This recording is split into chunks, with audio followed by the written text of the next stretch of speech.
ஐயன் மேலே இருக்கிறது வந்து பார்த்திங்கன்னா ரொம்ப ஒரு பழமையான பாறையால் செதுக்கப்பட்ட புடைப்புச் சிற்பங்கள் வந்து பார்த்திங்கன்னா நிறைய இருக்குது. மேலே வந்து வனதுர்க்கை அம்மா இருக்காங்க. ஒரு சின்ன ஒரு மலைக்கோவில் தான். விழுப்புரம் அருகாமையில் செஞ்சிக்கு அருகாமையில் வந்து பார்த்திங்கன்னா வேடல் அப்படின்னு ஒரு கிராமத்தில் தான் வந்து பார்த்திங்கன்னா ஐயன் இருக்கார். வாங்க போய் பார்ப்போம்.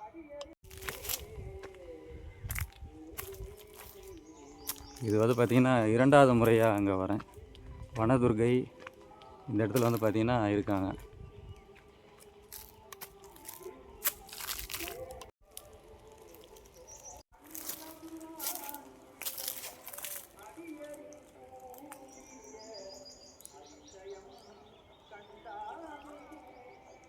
இங்கே இடத்துல வந்து பார்த்திங்கன்னா பாறையில் வந்து ஐயனை வந்து செதுக்கி வச்சுருப்பாங்க. இந்த இடத்துல பாருங்கள், முழுக்க முழுக்க ஒரு குகை போன்ற அமைப்பு. இந்த குகைக்கு உள்ளே தான் பார்த்திங்கன்னா ஒரே ஒரு பாறையில் செதுக்கி வந்து வச்சு வழிபாடு செஞ்சிட்ருக்காங்க.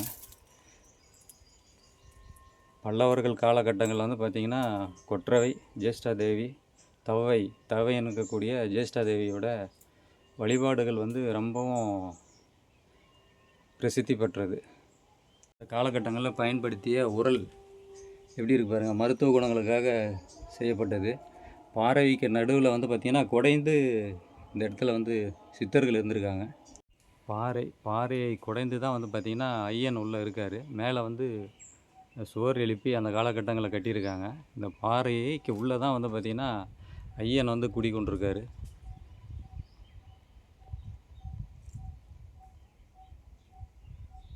ரொம்பவும் வந்து பார்த்திங்கன்னா ஒரு பழமையான ஆலயம். இந்த ஆலயம் பாருங்களேன் எப்படி இருக்குன்ட்டு. அதுதான் ரொம்ப மோசமாக இருக்குது. வெளியில் வந்து போகும்போதே வந்து பார்த்திங்கன்னா இல்லையா, இந்த இடத்துல வந்து பாறையில் வந்து செதுக்கியிருக்காங்க பாருங்கள் பிள்ளையாரையும். அதே மாதிரி வந்து பார்த்திங்கன்னா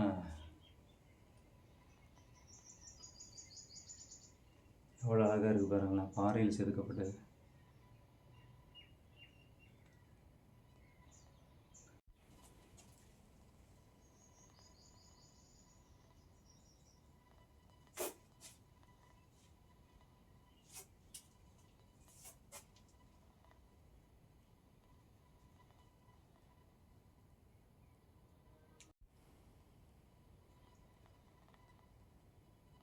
நிறைய இடங்களில் வந்து பார்த்திங்கன்னா ஐயனை வழிபாடு செய்கிறதுக்கு நாம் ஒரே ஒரு பாறையில் வந்து செதுக்கி வச்சுருக்காங்க பாருங்களேன். இது ரொம்ப அரிதானது.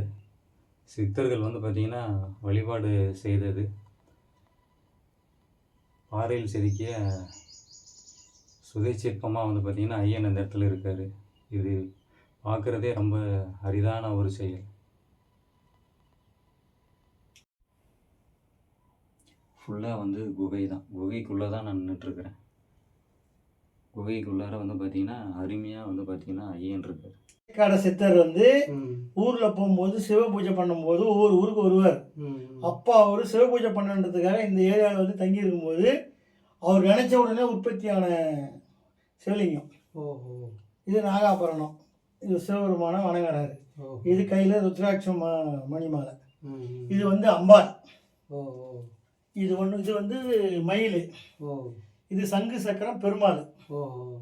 புரியுதுங்களா? இது வந்து உள்ளே இருக்கிற கல்லில் இயற்கையாக உருவானதை இவங்க சொல்கிறாங்க, ஆராய்ச்சியாளர் சொல்கிறாங்க. வெறும் பாறை தான் போடுது நீங்கள் சொல்கிறது பார்த்தா. ஃபுல்லாக வந்து இது பாறை. இதுவும் பாறை. இது அப்படியே நம்ம இது பண்ணி தியானம் பண்ணுறோம் இது அந்த காலத்தில். இது வந்து முழு லிங்கம். இவர் வந்து பூஜை பண்ணுறாரு. நீங்கள் ஒரு அரை மணி நேரம் உட்காந்தீங்கன்னா உங்களுக்கு மெய் மறந்துடும். ரொம்ப சிறப்பான தியானம் அதுதான். இப்போ இது போக்குவரத்து தான் ரெடி பண்ணிக்கிறோம். போக்குவரத்து இல்லாத ஜனம் வரல. சங்கு இது வந்து சக்கரம். இது சக்கரம், இது சங்கு, இது வந்து கத்தி, இது வந்து கேடயம், இது வந்து வில்லு, இன்னொன்று இது அம்பு. இது அம்பாளுடைய இது 1 2 3 4 8 கை, மொத்தம் 8. அஷ்டபுஜ காளி மாரி, துர்க்கை, வனதுர்க்கை மாரி. அவர் சொன்ன மாரி கொற்றவை முதல்ல வந்து ரொம்ப சின்னதாக தான் இருந்தது ஐயா பார்க்கும்போதெல்லாம். பொதுவாக சின்னதாக இருந்தது உருவம் உருவம். நாளாக நாளாக நாளாக கொஞ்சம் கொஞ்சமாக பெருசாக தெரியுது இயற்கையாக இயற்கையாக பாறை வளர்ச்சின்ற மாதிரி அம்பாள் வந்து வளர்ச்சி.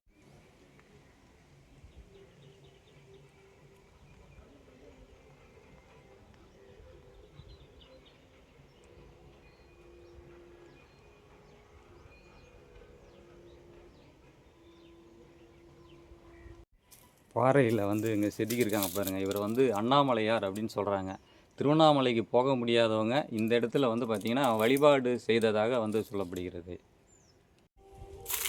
வன துர்கை அம்மா கொற்றவை வந்து பார்த்திங்கன்னா வனதுர்கையாக போற்றப்படுகிறது.